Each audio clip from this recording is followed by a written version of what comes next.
Okay, thank you very much. This is big stuff. We appreciate you being here.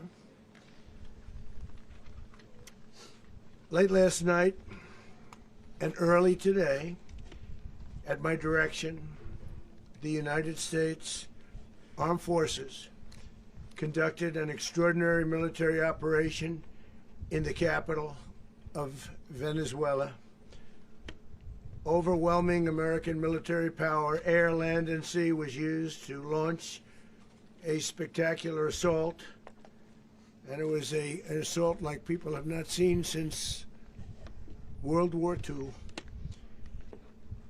It was a force against a heavily fortified military fortress in the heart of Caracas to bring outlaw dictator Nicolas Maduro to justice. This was one of the most stunning, effective, and powerful displays of American military might and competence in American history.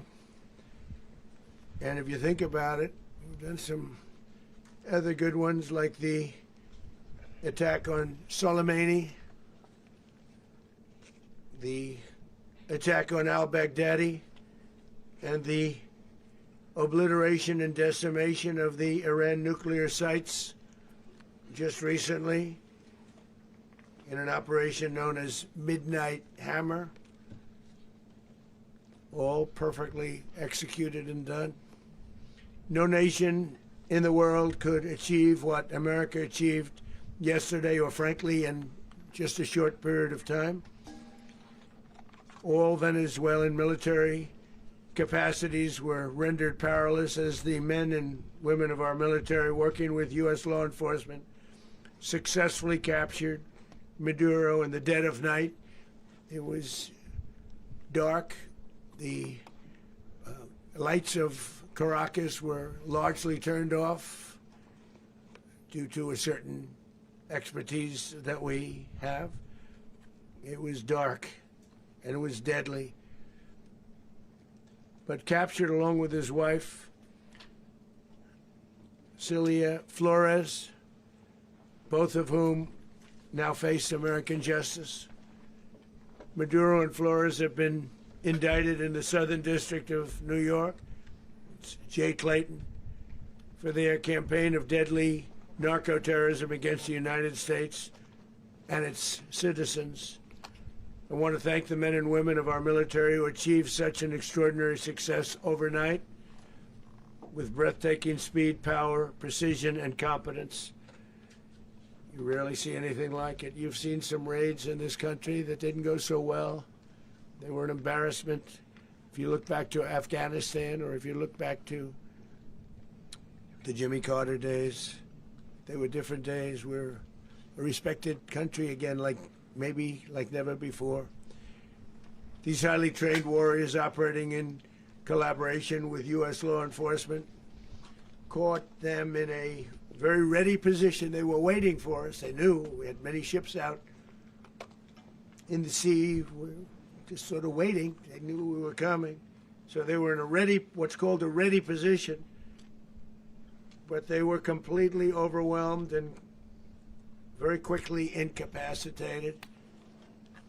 If you would have seen what I saw last night, you would have been very impressed. I'm not sure that you'll ever get to see it, but it was an incredible thing to see. Not a single American service member was killed, and not a single piece of American equipment was lost. We had many helicopters, many planes, many people involved in that fight. But think of that, not one piece of military equipment was lost, not one service member was, more importantly, killed. The United States military is the strongest and most fearsome military on the planet by far, with capabilities and skills our enemies can scarcely begin to imagine. We have the best equipment anywhere in the world. There's no equipment like what we have, and you see that even if you just look at the boats. You know, we've knocked out 97% of the drugs coming in by sea. 90%. Each boat kills on average 25,000 people. We knocked out 97%. And those drugs mostly come from a place called Venezuela. We're going to run the country until such time as we can do a safe, proper, and judicious transition. So we don't want to be involved with having somebody else get in and we have the same situation that we had for the last long period of years. So we are going to run the country until such time as we can do a safe, proper, and judicious transition. And it has to be judicious because that's what we're all about. We want peace, liberty, and justice for the great people of Venezuela, and that includes many from Venezuela that are now living in the United States and want to go back to their country. It's their homeland. We can't take a chance that somebody else takes over Venezuela that doesn't have the good of the Venezuelan people in mind. We've had decades of that. We're not going to let that happen. We're there now, and what people don't understand, but they understand as I say this, we're there now, but we're going to stay until such time as the proper transition can take place. So we're going to stay until such time as we're going to run it, essentially, until such time as a proper transition can take place. As everyone knows, the oil business in Venezuela has been a bust, a total bust, for a long period of time.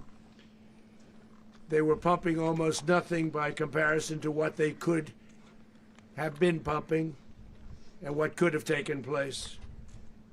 We're going to have our very large United States oil companies, the biggest anywhere in the world, go in, spend billions of dollars, fix the badly broken infrastructure, the oil infrastructure, and start making money for the country. And we are ready to stage a second and much larger attack if we need to do so. So we were prepared to do a second wave if we needed to do so. We actually assumed that a second wave would be necessary, but now it's probably not. The first wave, if you'd like to call it that, the first attack was so successful, we probably don't have to do a second, but we're prepared to do a second wave, a much bigger wave, actually. This was pinpoint, but we have a much bigger wave that probably won't have to do. This partnership of Venezuela with the United States of America, a country that everybody wants to be involved with because of what we were able to do and accomplish, will make the people of Venezuela rich, independent, and safe. And it will also make the many, many people from Venezuela that are living in the United States extremely happy. They suffered. They suffered. So much was taken from them. They're not going to suffer anymore. The illegitimate dictator Maduro was the kingpin of a vast criminal network responsible for trafficking colossal amounts of deadly and illicit drugs into the United States. As alleged in the indictment, he personally oversaw the vicious cartel known as Cartel de las Solas, which flooded our nation with lethal poison, responsible for the deaths of countless Americans, the many, many Americans. Hundreds of thousands over the years of Americans died because of him. Maduro and his wife will soon face the full might of American justice and stand trial on American soil. Right now they're on a ship. They'll be heading to ultimately New York, and then a decision will be made, I assume, between New York and Miami or Florida. But we have people where the overwhelming evidence of their crimes will be presented in a court of law. And I've seen it. I've seen what we have. It's both horrible and breathtaking that something like this could have been allowed to take place.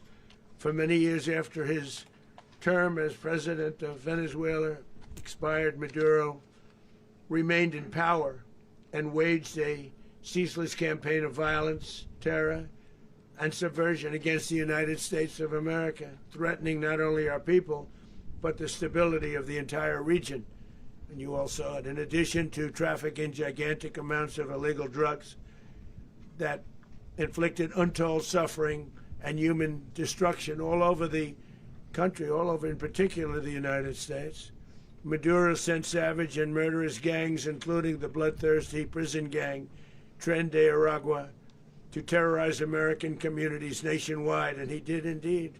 They were in Colorado. They took over apartment complexes. They cut the fingers off people if they called police. They were brutal, but they're not so brutal now.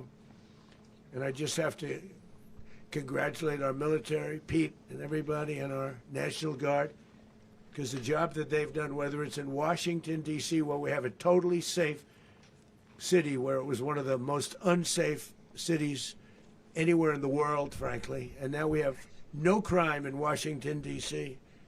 We haven't had a killing. We had the terrorist attack a few weeks ago. A little bit of a different kind of a threat, but we haven't had a killing in a long period of time, 6-7 months. We used to have two, on average, 2 a week in Washington, our capital. We don't have that anymore.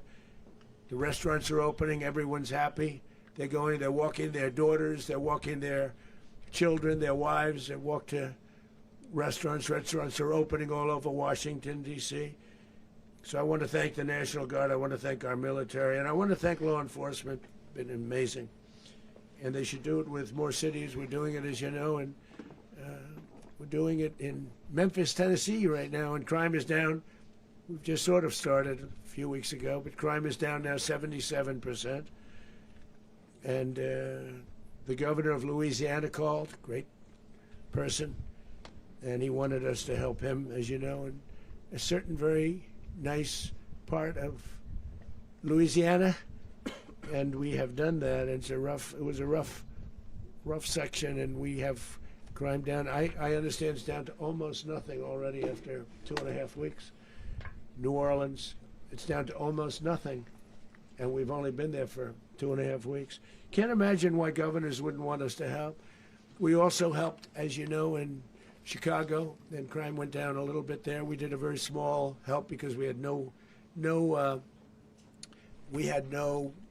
working ability with the governor. The governor was a disaster, and the mayor was a disaster. But it knocked down crime. But we're pulling out of there. When they need us, we'll know. You'll know. You'll be writing about it. And likewise, Los Angeles, where we saved Los Angeles early on, where the head of the police department made a statement that if the federal government didn't come in, we would have lost Los Angeles. That's long after the fires. That's when they had the riots in Los Angeles. We did a great job. Got no credit for it whatsoever, but that's okay. It doesn't matter. We don't need the credit. But we'll be pulling out when they need us. They'll call, or we'll go back if we have to. We'll go back. But we did a great job in various cities. But the place that we're very proud of is Washington, D.C., because it's our nation's capital. We took it from being a crime-ridden mess to being one of the safest cities in the country.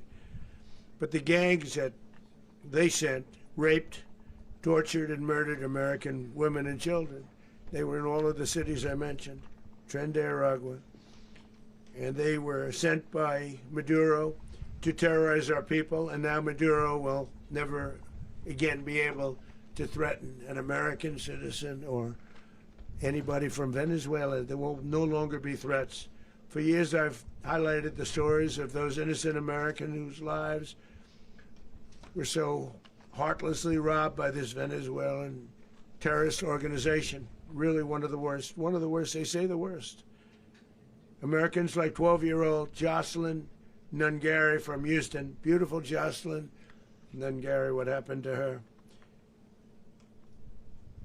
They, as you know, they kidnapped, assaulted, and murdered by Tren de Aragua animals. They murdered Jocelyn and left her dead under the bridge. There was a bridge that will never be the same to so many people after seeing what happened. As I've said many times, the Maduro regime emptied out their prisons, sent their worst and most violent monsters into the United States to steal American lives. And they came from mental institutions and insane asylums. They came from prisons and jails. The reason I say both, they sound similar. Actually, prisons little bit more hostile, a little bit tougher. A mental institution isn't as tough as an insane asylum, but we got them both. They sent from their mental institutions. They sent from their jails, prisons. They were drug dealers. They were drug kingpins. They sent everybody bad into the United States, but no longer. And we have now a border where nobody gets through. In addition, Venezuela unilaterally seized and stole American oil, American assets, and American platforms, costing us billions and billions of dollars. They did this a while ago, but we never had a president that did anything about it. They took all of our property. It was our property. We built it. And we never had a president that decided to do anything about it. Instead, they fought wars that were 10,000 miles away. We built Venezuela oil industry with American talent, drive, and skill, and the socialist regime stole it from us during those previous administrations, and they stole it through force. This constituted one of the largest thefts of American property in the history of our country. Considered the largest theft of property in the history of our country. Massive oil infrastructure was taken like we were babies, and we didn't do anything about it. I would have done something about it. America will never allow foreign powers to rob our people or drive us back into and out of our own hemisphere. That's what they did. Furthermore, under the now deposed dictator Maduro, Venezuela was increasingly hosting foreign adversaries in our region and acquiring menacing offensive weapons that could threaten U.S. interests and lives. And they used those weapons last night. Potentially in league with the cartels operating along our border. All of these actions were in gross violation of the core principles of American foreign policy, dating back more than 2 centuries. And not anymore. All the way back, it dated to the Monroe Doctrines. And the Monroe Doctrine is a big deal, but we've superseded it by a lot. By a real lot. They now call it the Monroe Document. I don't know. It's Monroe Doctrine. We sort of forgot about it. It was very important, but we forgot about it. We don't forget about it anymore. Under our new national security strategy, American dominance in the Western Hemisphere will never be questioned again. Won't happen. So just in concluding, for decades, other administrations have neglected or even contributed to these growing security threats in the Western Hemisphere. Under the Trump administration, we are reasserting American power in a very powerful way in our home region. And our home region is very different than it was just a short while ago. The future will be, and we did this in my first term. We had great dominance in my first term, and we have far greater dominance right now. Everyone's coming back to us. The future will be determined by the ability to protect commerce and territory and resources that are core to national security. These are core to our national security.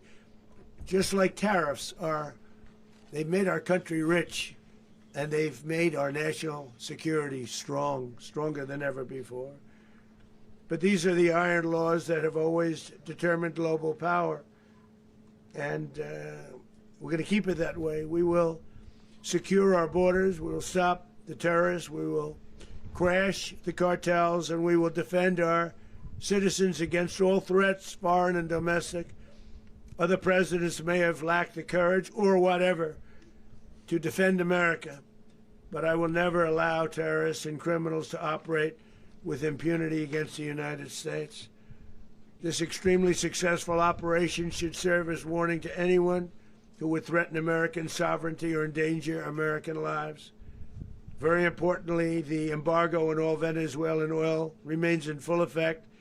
The American Armada remains poised in position, and the United States retains all military options until United States demands have been fully met and fully satisfied.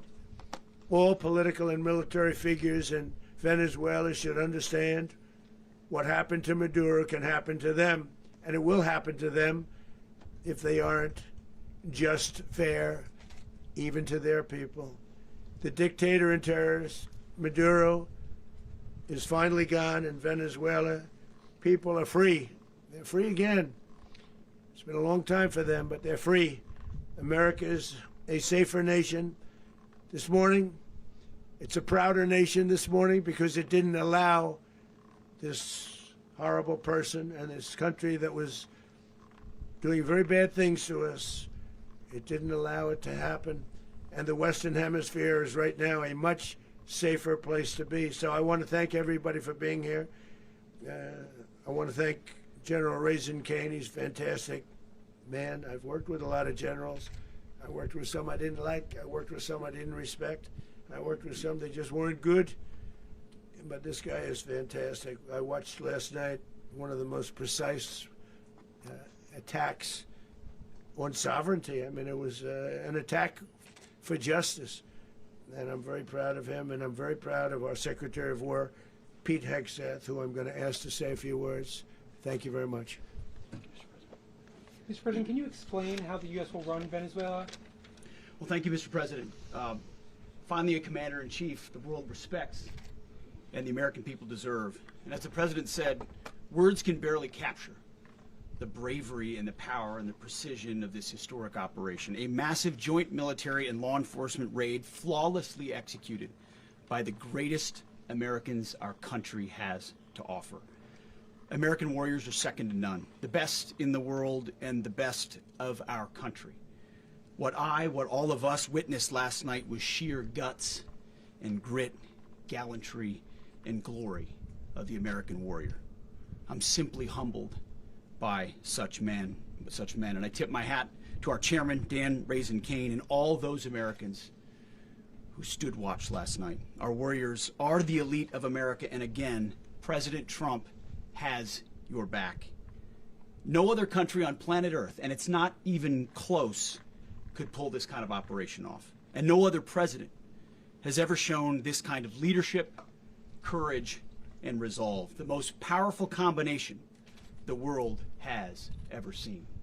As the President said, our adversaries remain on notice. America can project our will anywhere, anytime. The coordination, the stealth, the lethality, the precision, the very long arm of American justice, all on full display in the middle of the night. Nicolas Maduro had his chance, just like Iran had their chance, until they didn't and until he didn't. He effed around, and he found out. President Trump is deadly serious about stopping the flow of gangs and violence to our country. Deadly serious about stopping the flow of drugs and poison to our people. Deadly serious about getting back the oil that was stolen from us. And deadly serious about reestablishing American deterrence and dominance in the Western Hemisphere.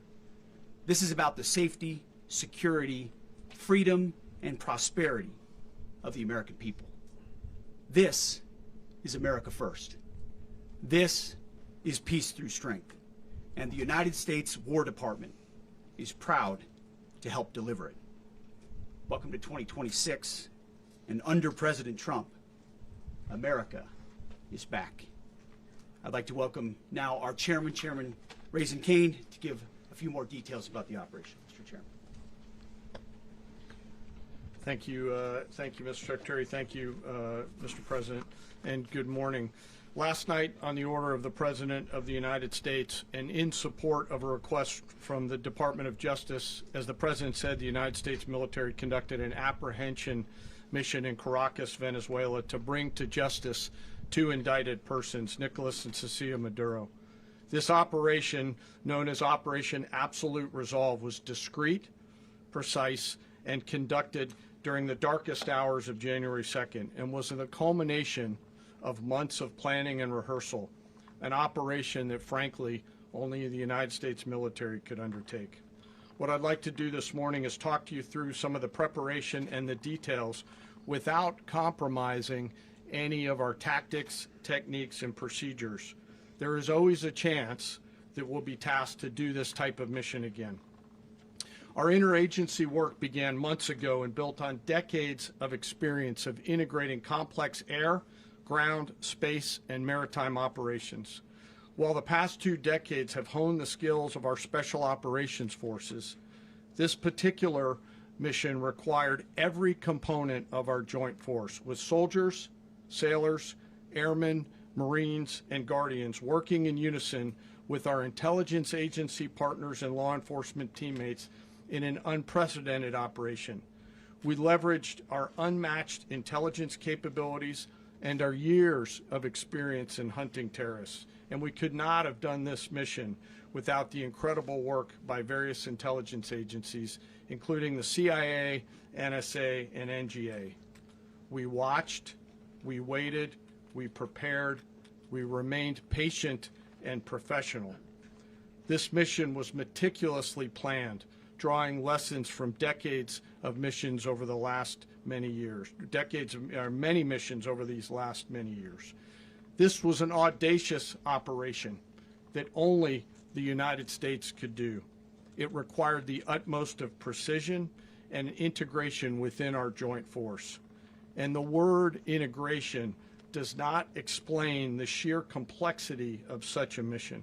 An extraction so precise it involved more than 150 aircraft launching across the Western Hemisphere in close coordination, all coming together in time and place to layer effects for a single purpose: to get an interdiction force into downtown Caracas while maintaining the element of tactical surprise. Failure of one component of this well-oiled machine would have endangered the entire mission, and failure is never an option for America's joint force. Those in the air over Caracas last night were willing to give their lives for those on the ground and in the helicopters. Let me talk a little bit about the preparation. After months of work by our intelligence teammates to find Maduro and understand how he moved, where he lived, where he traveled, what he ate, what he wore, what were his pets, in early December, our force was set pending a series of aligned events. Key was choosing the right day to minimize the potential for civilian harm and maximize the element of surprise, and minimize the harm to the indicted personnel so, as the President said, they could be brought to justice. And as the President said earlier today, weather in Venezuela is always a factor this time of the year. And over the weeks through Christmas and New Year's, the men and women of the United States military sat ready, patiently waiting for the right triggers to be met and the President to order us into action. Last night, the weather broke just enough, clearing a path that only the most skilled aviators in the world could maneuver through. Ocean, mountain, low cloud ceilings, but when tasked with a mission, this organization does not quit. At 10:46 p.m. Eastern Time last night, the President ordered the United States military to move forward with this mission. He said to us, and we appreciate it, Mr. President, good luck and Godspeed. And those words were transmitted to the entire joint force. Over the course of the night, aircraft began launching from 20 different bases on land and sea across the Western Hemisphere. In total, more than 150 aircraft, bombers, fighters, intelligence, reconnaissance, surveillance, rotary wing were in the air last night. Thousands and thousands of hours of experience were airborne. Our youngest crew member was 20, and our oldest crew member was 49, and there's simply no match for American military might.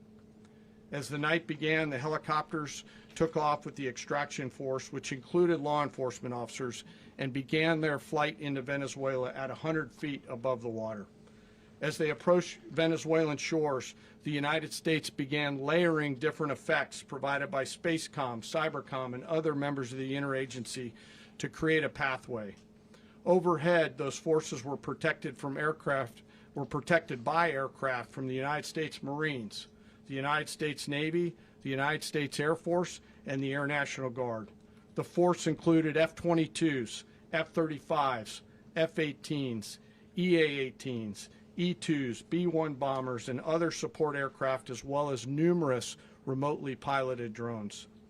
As the force began to approach Caracas, the Joint Air Component began dismantling and disabling the air defense systems in Venezuela, employing weapons to ensure the safe passage of the helicopters into the target area. The goal of our air component is, was, and always will be to protect the helicopters and the ground force and get them to the target and get them home. As the force crossed the last point of high terrain where they'd been hiding in the clutter, we assessed that we had maintained totally the element of surprise. As the helicopter force ingressed towards the objective at low level, we arrived at Maduro's compound at 1:01 a.m. Eastern Standard Time, or 2:01 a.m. Caracas local time, and the apprehension force descended into Maduro's compound and moved with speed, precision, and discipline towards their objective and isolated the area to ensure the safety and security of the ground force while apprehending the indicted persons. On arrival into the target area, the helicopters came under fire, and they replied with that fire with overwhelming force in self-defense. One of our aircraft was hit but remained flyable, and as the President said earlier today, all of our aircraft came home, and that aircraft remained flyable during the rest of the mission. As the operation unfolded at the compound, our air and ground intelligence teams provided real-time updates to the ground force, ensuring those forces could safely navigate the complex environment without unnecessary risk. The force remained protected by overhead tactical aviation. Maduro and his wife, both indicted, gave up and were taken into custody by the Department of Justice, assisted by our incredible U.S. military with professionalism and precision, with no loss of U.S. life. After securing the indicted persons, the force began to prep for departure. Helicopters were called in to exfiltrate the extraction force, while fighter aircraft and remotely piloted aircraft provided overhead coverage and suppressive fire. There were multiple self-defense engagements as the force began to withdraw out of Venezuela. The force successfully exfiltrated and returned to their afloat launch bases, and the force was over the water at 3:29 a.m. Eastern Standard Time with indicted persons on board. And both Maduro and his wife were embarked aboard the USS Iwo Jima. In closing, what we've witnessed today is a powerful demonstration of America's joint force. We think, we develop, we train, we rehearse, we debrief, we rehearse again and again, not to get it right, but to ensure that we cannot get it wrong. Our jobs are to integrate combat power so when the order comes, we can deliver overwhelming force at the time and the place of our choosing against any foe anywhere in the world. I am immensely proud today of our joint force and filled with gratitude to represent them here today. There is simply no mission too difficult for these incredible professionals and the families that stand by them and support them. As we stand here this morning, our forces remain in the region at a high state of readiness, prepared to project power, defend themselves, and our interests in the region. This operation is a testament to the dedication and unwavering commitment to justice and our resolve to hold accountable those who threaten peace and stability. In closing, I want to express my heartfelt gratitude to the brave men and women who executed this mission. Their courage and tireless commitment to our nation are what makes us strong. Thank you, Mr. Secretary, and thank you, Mr. President. Well, I don't have much to add to what you've heard now, other than the following points. Nicolas Maduro was indicted in 2020 in the United States. He is not the legitimate president of Venezuela. That's not just us saying it. The first Trump administration, the Biden administration, the second Trump administration, none of those three recognized him. He's not recognized by the European Union and multiple countries around the world. He is a fugitive of American justice with a $50 million reward, which I guess we saved $50 million. And We should make sure. yeah, exactly. But Don't let anybody claim it. Nobody deserves it but us. But I want to be clear about one thing. Nicolas Maduro had multiple opportunities to avoid this. He was provided multiple very, very, very generous offers and chose instead to act like a wild man, chose instead to play around. And the result is what we saw tonight. The other message here is the following. You have a guy, like many people around the world, they like to play games. You have a guy who decides he's going to invite Iran into his country, is going to, do the confiscation of American oil companies, is going to flood our country with gang members, is going to take Americans prisoner and try to hold them for hostage and trade them like he was able to do with the Biden administration. Basically likes to play games all this time and thinks nothing's going to happen. And I hope what people now understand is that we have a president. The 47th president of the United States is not a game player. When he tells you that he's going to do something, when tells you he's going to address a problem, he means it. He actions it. I can tell you, I've watched this process now for 14, 15 years, been around it. Everybody talks. I'm going to do this. I'm going to do that. When I get there, we're going to do this. We're going to take. This is a president of action. Like, I don't understand yet how they haven't figured this out. And now, if you don't know, now you know. Because this is the way it's going to play out. And I think people need to understand that this is not a president that just talks and does letters and press conferences. And, if he says he's serious about something, he means it. And this is something that was a direct threat to the national interest of the United States. And the president addressed it. There's a president of peace, by the way. I told you what I just said earlier. This guy had multiple opportunities to find his way somewhere else and figure out another. He could have been living somewhere else right now very happy. But instead, he wanted to play big boy. And so now, he's got other sets of problems on his hands. And but I think the message here should be for the world. Look, the president doesn't go out looking for people to pick fights with. He's not generally wants to get along with everybody. We'll talk and meet with anybody. But don't play games. Don't play games with this president's in office because it's not going to turn out well. And so I hope that, I guess that lesson was learned last night, and we hope it'll be instructive moving forward. Is that a message for Cuba? Mr. President. Mr. President. Mr. President. Mr. President. Mr. President. You said that the U.S. is going to run Venezuela, so who's in power right now? Well, we're going to be running it with a group, and we're going to make sure it's run properly. We're going to rebuild the oil infrastructure, which will cost billions of dollars. It'll be paid for by the oil companies directly. They will be reimbursed for what they're doing, but it's going to be paid. And we're going to get the oil flowing the way it should be. As you know, it was just a minor flow. It was actually a minor flow for what they have. But we're going to run it properly, and we're going to make sure the people of Venezuela are taken care of. We're going to make sure the people that were forced out of Venezuela by this thug are also taken care of. Mr. President. Mr. President. Mr. President. Mr. President. President, does the U.S. running the country mean that U.S. troops will be on the ground? How will that work? Well, they always say boots on the ground. Oh, so we're not afraid of boots on the ground if we have to have. We had boots on the ground last night at a very high level, actually. We're not afraid of it. We don't mind saying it. But we're going to make sure that that country is run properly. We're not doing this in vain. This is a very dangerous attack. This is an attack that could have gone very, very badly. Could have gone very badly. We could have lost a lot of people last night. We could have lost a lot of dignity. We could have lost a lot of equipment. The equipment is less important, but we could have lost a lot. And we're going to make sure that this is proper. We're there now. We're ready to go again if we have to. We're going to run the country right. It's going to be run very judiciously, very fairly. It's going to make a lot of money. We're going to give money to the people. We're going to reimburse people that were taken advantage of. We're going to take care of everybody. It's very important. We couldn't let them get away with it. They stole our oil. We built that whole industry there, and they just took it over like we were nothing. And we had a president that decided not to do anything about it. So we did something about it. We're late, but we did something about it. Yeah, please. Mr. President, can you explain the exact mechanism by which you're going to run the country? Are you going to designate a U.S. official to coordinate? It's Can all you just being unpack that? being done right now. We're designating people. We're talking to Who people. We're specifically? designating various people, and we're going to let you know who those people are. Mr. President. What's the group you mentioned that would run Venezuela? Well, it's largely going to be, for a period of time, the people that are standing right behind me. We're going to be running it.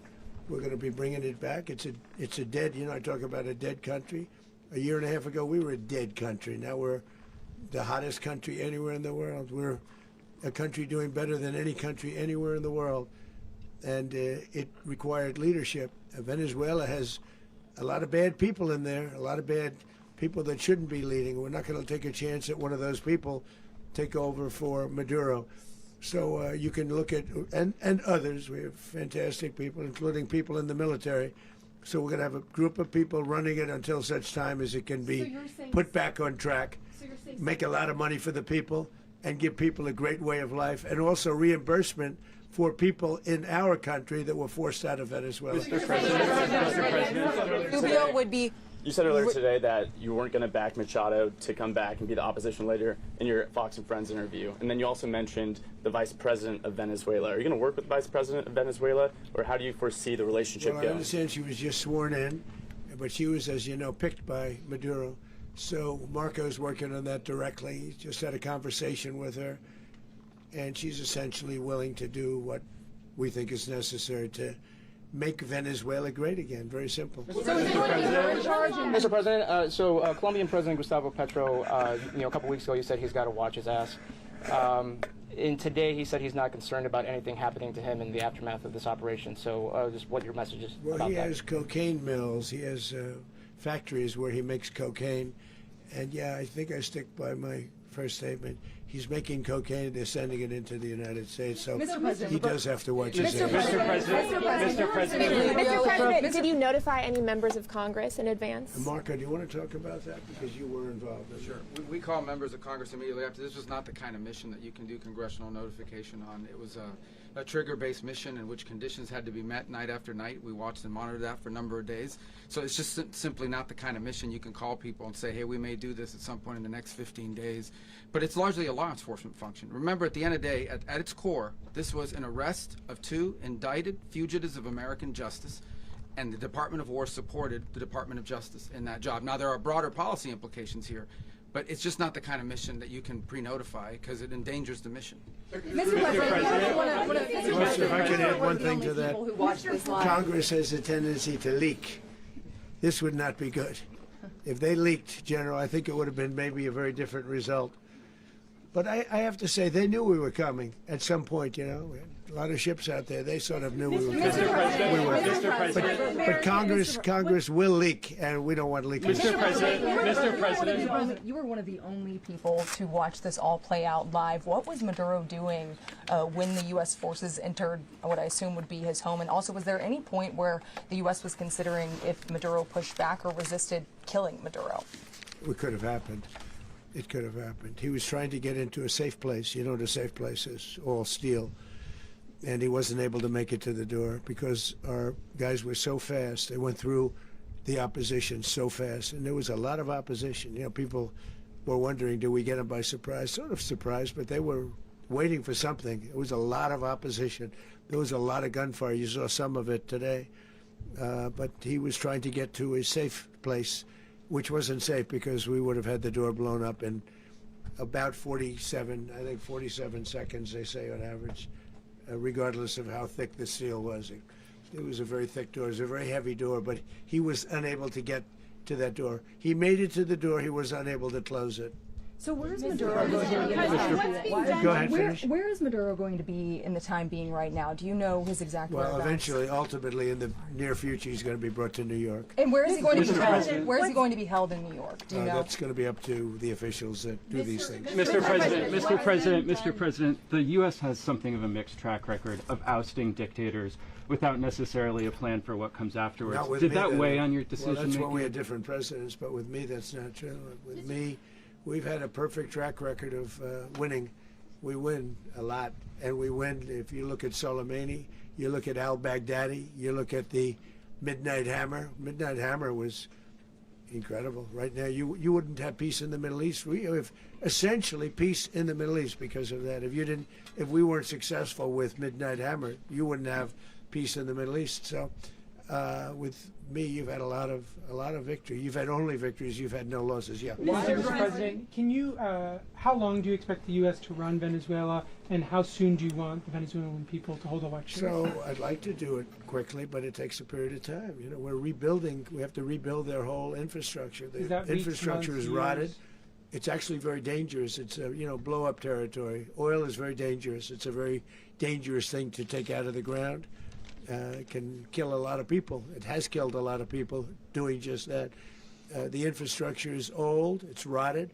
Much of it is stuff that we put there 25 years ago, and we're going to be replacing it. And we're going to take a lot of money out so that we can take care of the country. Are you saying that Secretary Rubio and Mr. President, China, Russia, and Iran have interests in Venezuela. How does this operation affect your relationships with them when it comes to the oil and drugs? In terms of China and Russia, Russia when we get things straightened out. But in terms of other countries that want oil, we're in the oil business. We're going to sell it to them. We're not going to say we're not going to. In other words, we'll be selling oil, probably in much larger doses because they couldn't produce very much because their infrastructure was so bad. So we'll be selling large amounts of oil to other countries, many of whom are using it now, but I would say many more will come. Are you saying that, Mr. President, are you saying that?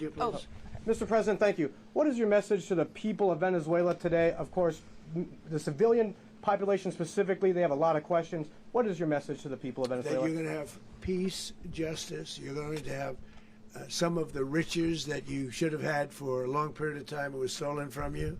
But you're going to have peace and you're going to have safety. You're going to have justice. You're going to have a country. You're going to have a real country. You're going to have potentially a great country. You know, if you go back 20 years, maybe even a little longer ago, that was a great country. And they destroyed it. Remember I said that if we lose this election, the United States will be Venezuela on steroids. That's what would have happened. Had we lost the election, the 2024 election, we suffered so badly. When you look at the border from 2020, what they did, what Joe Biden administration did to our country should never be forgotten. But if we had to go through another year of that, we would be exactly where Venezuela was in terms. I used to say, if they win, we're going to be Venezuela on steroids, and that's what would have happened. President, thank you. Are you saying that Secretary Hegseth and Rubio are going to be running Venezuela, and will you be sending in U.S. military troops to provide? They're going to be a team that's working with the people of Venezuela to make sure that we have Venezuela right. Because for us to just leave, who's going to take over? I mean, there is nobody to take over. You have a vice president who's been appointed by Maduro. And right now she's the vice president, and she's, I guess, the president. She was sworn as president just a little while ago. She had a long conversation with Marco, and she said, we'll do whatever you need. I think she was quite gracious, but she really doesn't have a choice. We're going to have this done right. We're not going to just do this with Maduro, then leave like everybody else, leave and say, let it go to hell. If we just left, it has zero chance of ever coming back. We'll run it properly. We'll run it professionally. We'll have the greatest oil companies in the world go in and invest billions and billions of dollars and take out money, use that money in Venezuela. And the biggest beneficiary are going to be the people of Venezuela. And also, I can't stress this strongly enough, the people that got thrown out of Venezuela that are now in the United States, and frankly, some want to stay, and some probably want to go back. Yeah. So, Mr. President, what is being done to protect Americans in the country, and were any of the detained Americans Well, right now they're very last protected night? because nobody's going to mess with us. They're very protected. The people of, and we let them know that you better not touch one of them. Are you concerned that bad elements of the Maduro regime will remain in place? Well, we know who they are. We're on them, and they're acting much differently now than they would have acted 2 days ago. And what can you Okay, say wait, about behind you, please. Mr. President, why is running a country in South America America first? Well, I think it is because we want to surround ourselves with good neighbors. We want to surround ourselves with stability. We want to surround ourselves with energy. We have tremendous energy in that country. It's very important that we protect it. We need that for ourselves. We need that for the world. And we want to make sure we can protect it. Mr. President, on oil? Yes, sir. Please, go ahead. Yeah, is there a message here for Cuba and Diaz-Canel? Well, Cuba's an interesting case. Cuba is, not doing very well right now. That system has not been a very good one for Cuba. The people there have suffered for many, many years. And I think Cuba is going to be something we'll end up talking about because Cuba is a failing nation right now, very badly failing nation.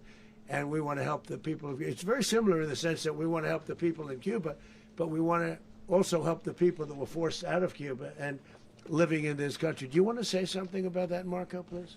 Well, I mean, I just gave you a statement a few minutes ago about, you know, when the president speaks, you should take him seriously. So suffice it to say, you know, Cuba is a disaster.